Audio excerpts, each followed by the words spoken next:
there are 5 pillars of the criminal justice system. We call them, right, so number 1, there's retribution. Number 2, there's deterrence. Number 3, there's incapacitation. Number 4, we have rehabilitation. And number 5, we have restoration, right? We're gonna talk about this after like this finishes in 5 minutes, right? So let's first talk about retribution. So that's one pillar, right? So that's one goal of the criminal justice system.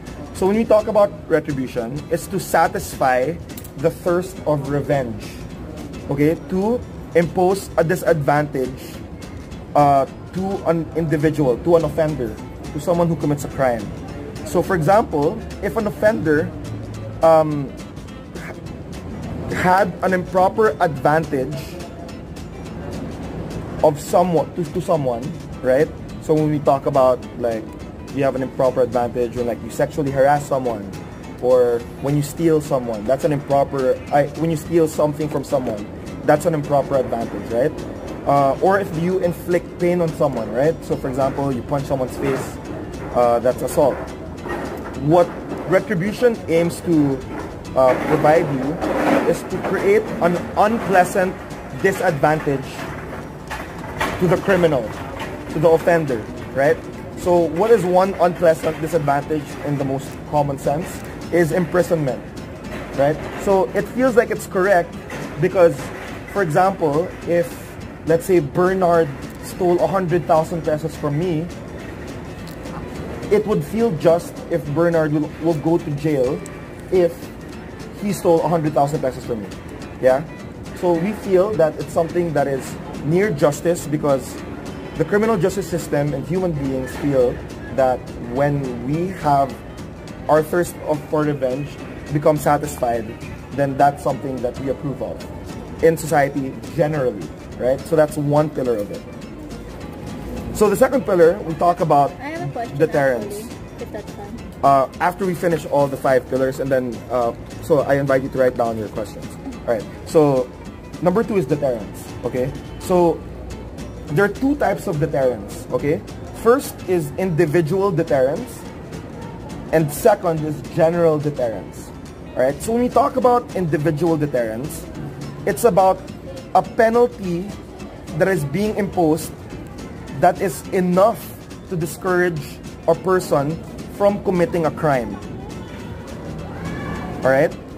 So that's like an individual deterrent. So for example, here in UST, if you pee on a tree, not in the bathroom, the consequence is either you're going to be suspended or you're going to get kicked out of the school.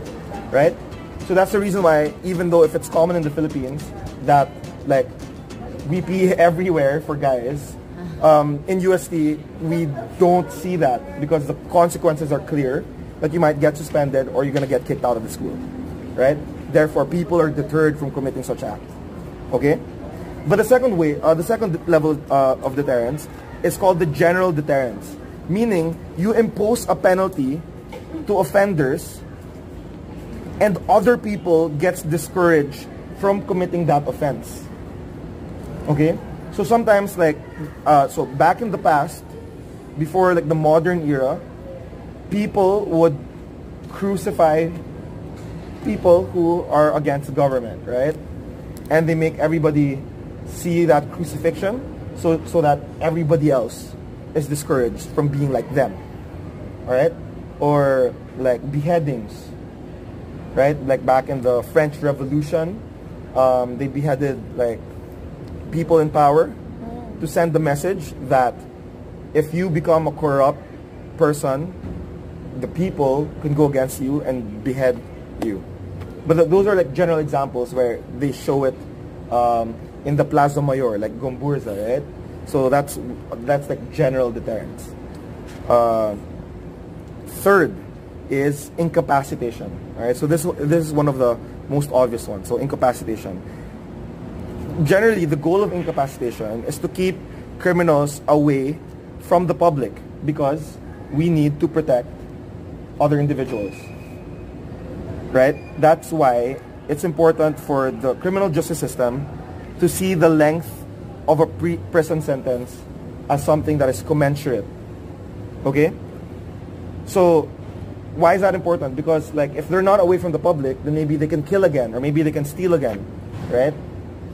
Maybe they can cause harm again. And this is where the debate of like death penalty, I feel, begins, right? Because if there's someone who is dangerous in society, is it justified for them to just be imprisoned or to just kill them? Like, what is the best extent of incapacitation, right? So we can argue that if we are able to like put the Joker, right, in a death sentence, that means that's okay, because like if Joker is an evil mad genius, we are likely to, he's just likely to escape and cause more trouble and harm to other people, like based on the comics, right? So that's another goal of the criminal justice system, to incapacitate people, to prevent them from doing further harm. So the fourth is rehabilitation, right? So this is one of the newer goals of the criminal justice system. So it's to transform the offender to become a valuable member of society. Okay? So it's about giving people the second chance, the third chance, so that they can participate in society again. So what does this look like?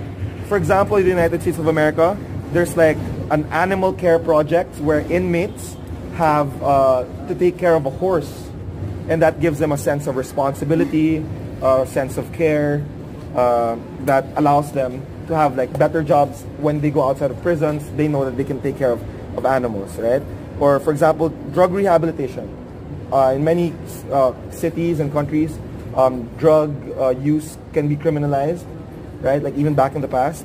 And what we do with drug rehabilitation centers is that if you're addicted to something and you're not productive, maybe what we can do in your rehabilitation center is that we can like fix you and become a productive member of society, right? And there's also livelihood programs. We're gonna teach you skills, because maybe you stole something because you didn't have a job. So while you're in prison, we're gonna give you some basic skills such that you can apply it once you're out of the prison. So that's one aspect of rehabilitation. But lastly, the fifth pillar is what we call restoration. All right?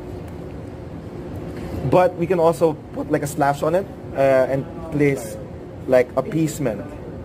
Okay? Restoration / appeasement. Okay, so when we talk about restoration, it's a concept that there's a victim in every crime, correct? Yes. And when there's a victim, like that victim, you have taken away something from that victim. So maybe you've stolen $2,000 from that victim. Or maybe like you kicked that victim on the shin and then he or she broke his entire leg. And what restoration wants is that we want to give the victim the life that he or she had before he or she became a victim of a particular circumstance. So that's where we give them money, right? The criminal offenders, when there's damages, we give them money. Give victims the money. Yeah, or sometimes we pay for their hospitalization. So those are the 5 pillars of the criminal justice system. Okay, so I want you to take note, just like 2 motions that may apply in these 5 pillars. Okay, so first motion: this House believes that